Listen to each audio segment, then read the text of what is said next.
ऋषि मुनियों की पावन धरती, देश धर्म का नाता है। कहते सारे लोग यही हैं, गो हमारी माता है। जाग उठो ओ भारतवासी, जाग उठो ओ भारतवासी, गो पर छुरियां चलती हैं। बंद करो गो माँ की हत्या, सारी जनता कहती है। बंद करो गो माँ की हत्या, सारी जनता कहती है।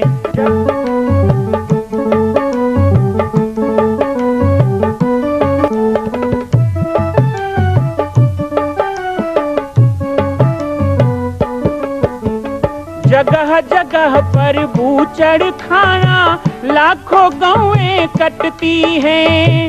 किसे सुनाए व्यथा हमारी, नैना नीर बहाती हैं। रक्षा करना गौ माता की,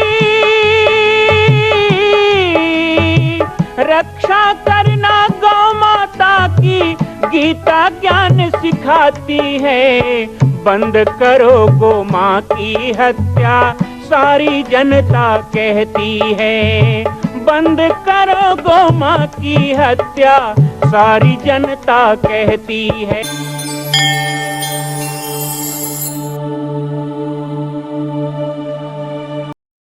ना समाप्त हुआ है ना होगा।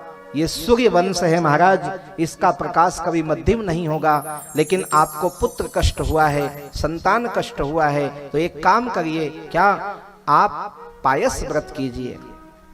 पायस व्रत गोव्रत करिए।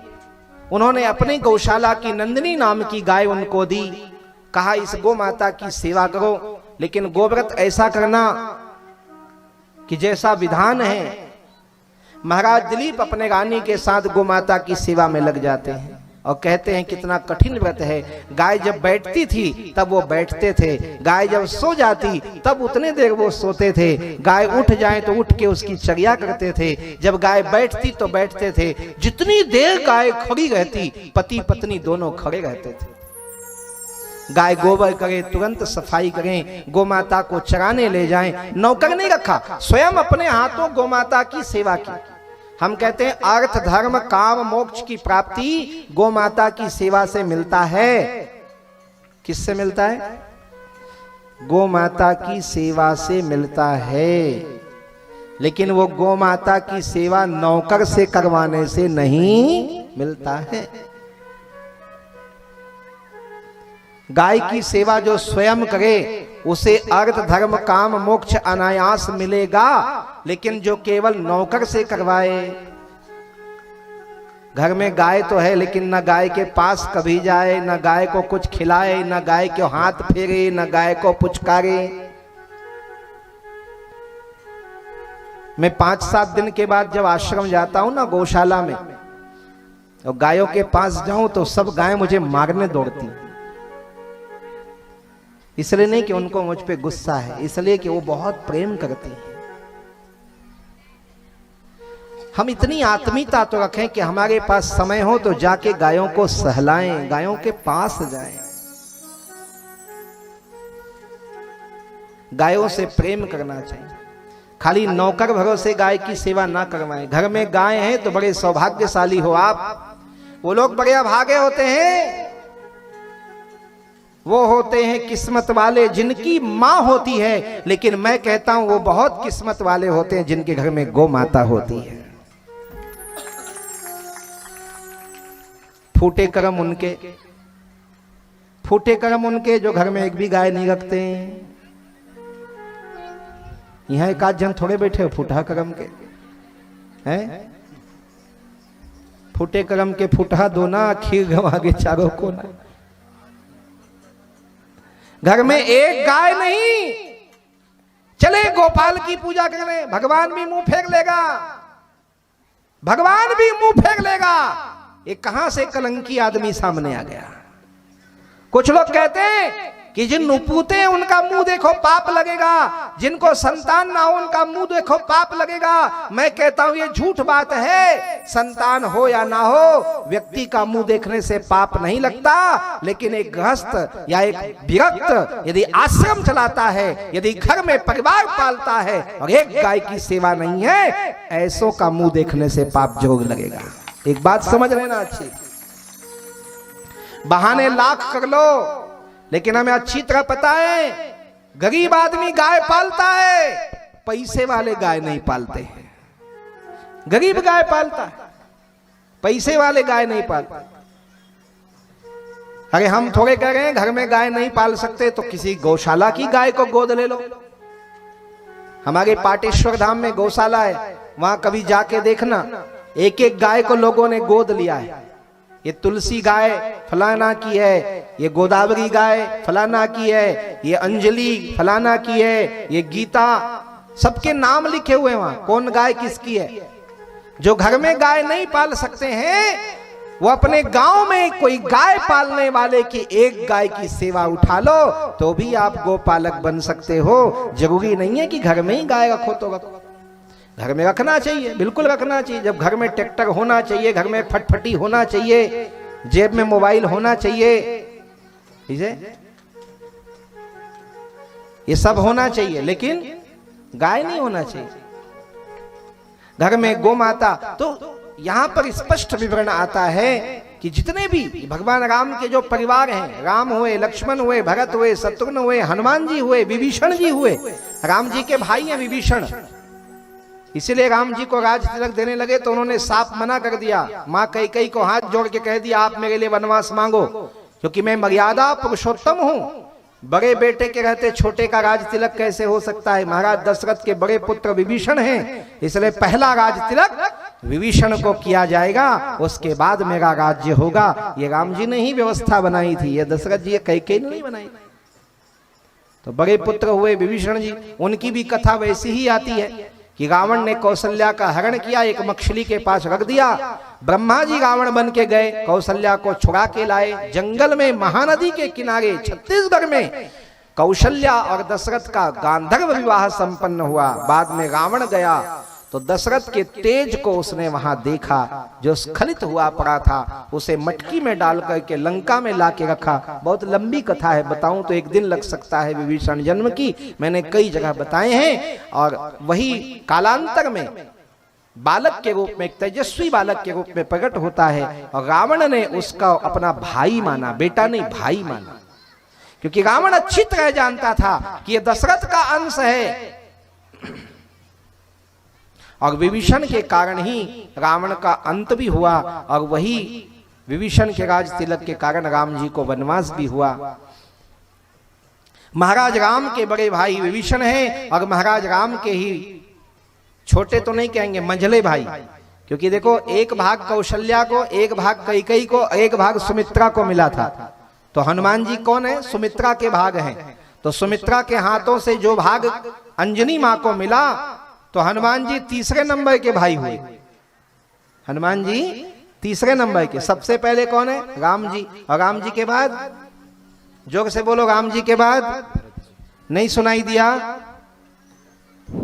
लक्ष्मण जी नहीं है, भरत है ना। हम लोग बोलने में कह देते हैं राम लक्ष्मण भरत शत्रुघ्न, लेकिन राम भरत लक्ष्मण शत्रुघ्न है। सबसे बड़े राम जी हुए, दूसरे भरत जी हुए, तीसरे क्या कहोगे आज से? हनुमान जी हुए। तीसरे हनुमान जी हुए, चौथे में लक्ष्मण जी हुए। इसलिए कहा सुनो कपि जिया मानहु जनिऊना। मैं नहीं कह रहा, वो स्वामी तुलसीदास जी कह रहे। सुनो कपि जिया मानहु जनिऊना, सुनो कपि जिया मानहु जनिऊना। तै मम प्रिय लक्ष्मण ते दूना, तै मम प्रिय लक्ष्मण ते दूना। सुनो कपि जिय मानहु जनिऊना, सुनो कपि जिय मानहु जनिऊना। तै मम प्रिय लक्ष्मण ते दूना। यहाँ राम जी हनुमान जी को कहते हैं, हनुमान तुम लक्ष्मण से दुगुने मुझे प्रिय हो। क्यों? क्योंकि लक्ष्मण जी छोटे भाई हैं, हनुमान जी बड़े भाई हैं। तो लक्ष्मण जी हुए, उसके बाद शत्रुघ्न जी हुए। तो शत्रुघ्न जी राम जी के परिवार में 7वें नंबर में आते। सबसे बड़ी शांता, राम जी से बड़ी शांता है बहन शांता, उनके पति हैं श्रृंगी ऋषि, और उन्होंने गौ माता को लेकर सरयू किनारे में पुत्रेष्टि यज्ञ का आयोजन किया। और वही पुत्रेष्टि यज्ञ के खीर से पायस से अर्थात गौ माता के पंचगव्य से भगवान राम और उनके परिवार का जन्म हुआ। रघुकुल को बचाने वाली गाय। दिलीप ने गाय की अर्चा की, गाय की सेवा की। वो बैठती तो बैठ जाते, वो सोती तो सो जाते, उन्हें अपने हाथों से नहलाते, हरे हरे घास लाके उनको खिलाते, सांगोपांग पूजा करते, साष्टांग प्रणाम करते। और इस तरह सेवा करते करते करते एक दिन जंगल में उस गाय को चराने ले गए थे पति पत्नी दोनों। तो बहुत बड़ा शेर प्रकट हुआ, गाय की ओर झपट्टा मारने लगा। महाराज ने बाण निकाला है उस शेर को मारने के लिए, तो बाण के साथ वो जड़ हो गए, हाथ पैर हिलना बंद हो गए, केवल मुंह से बोल सकते थे। कहा हाय, जिस गाय को सेवा के लिए महर्षि वशिष्ठ ने दिया उसके प्राणों की रक्षा में नहीं कर पा रहा। शेर के द्वारा मनुष्यों की तरह आवाज आई, राजन मैं सामान्य सिंह नहीं हूं, लेकिन मैंने खूब दिनों तक भूखे रहने के कारण ब्रह्मा जी से प्रार्थना की। तो उन्होंने कहा कि आज तुझे जो भोजन मिले वो खा लेना। तो अब ये गाय मुझे दिख गई है, मैं छोड़ूंगा नहीं, मैं तो खाऊंगा। कहा महाराज गाय अकेले थोड़े दिखी आपको, मैं भी तो दिखा ना, मैं भी तो आपको दिखा गाय के साथ। तो गाय को ना खा के गाय के चरवाहा को खा लो, मुझे खा लो। शेर ने कहा ये भी ठीक है, तुम यदि कहो तुम्हें खा लूं तो मैं छोड़ दूं गाय को। बोले हाँ आप मुझे खा लो। और राजा ने धनुष बाण धरती पे रख दिया और गाय के सामने साष्टांग दंडवत करते हुए सो गए। ये शरीर मैं आपको सौंपता हूं, आप गाय को बचा लो, मुझे खा लो। ना वहां कोई शेर था, ना वहां कोई कुछ था। स्वयं गौ माता बोलने लगी कि हे राजा दिलीप उठो, तुम धन्य हो, तुम्हारे जैसा धर्मात्मा राजा का वंश ना चले ऐसा हो ही नहीं सकता। मैं तुझे वरदान देती हूं, अब तुम्हें जो पुत्र होगा सूर्य वंश के जगह वो इतना प्रतापी होगा कि उसके नाम से तुम्हारा वंश चलेगा। और वही दिलीप का पुत्र रघु हुआ, जिसके कारण रघुकुल नाम पड़ा। ये गौ माता की कृपा है। गाय की कृपा से रघुकुल बचा है, गाय की कृपा से राम मिले, गाय की कृपा से मां जानकी हुई। आपने ये कथा तो सुनी होगी, रामायण में सुनी होगी। वैसे रामायण में तो जानकी जी का जन्म नहीं है, लेकिन और ग्रंथों से प्रमाणित है कि जानकी जी का जन्म मां कौशल्या की पावन जन्मभूमि छत्तीसगढ़ प्रांत में बालोद जिला में स्थित है श्री सर्वसिद्ध शक्तिपीठ जामड़ी पाटेश्वर धाम। परम पूज्य सद्गुरुदेव राजयोगी बाबा जी की तपस्थली श्री पाटेश्वर धाम और विश्व के अद्वितीय मां कौशल्या जन्मभूमि मंदिर निर्माण का दर्शन करने और इसी प्रकार समसामयिक विषयों पर अपना ज्ञान वर्धन करने के लिए और 10,000 गायों के लिए बनने वाले श्री हनुमान नंदीशाला गो अभ्यारण्य का समाचार प्राप्त करने के लिए आप सभी देखते रहें YouTube चैनल पर राम बालक दास, और हमारे चैनल को आप सभी सब्सक्राइब करें, घंटी का बटन दबाएं ताकि आप सूचनाओं से जुड़े रह सकें। जय श्री राम, जय गौ माता, जय गोपाल।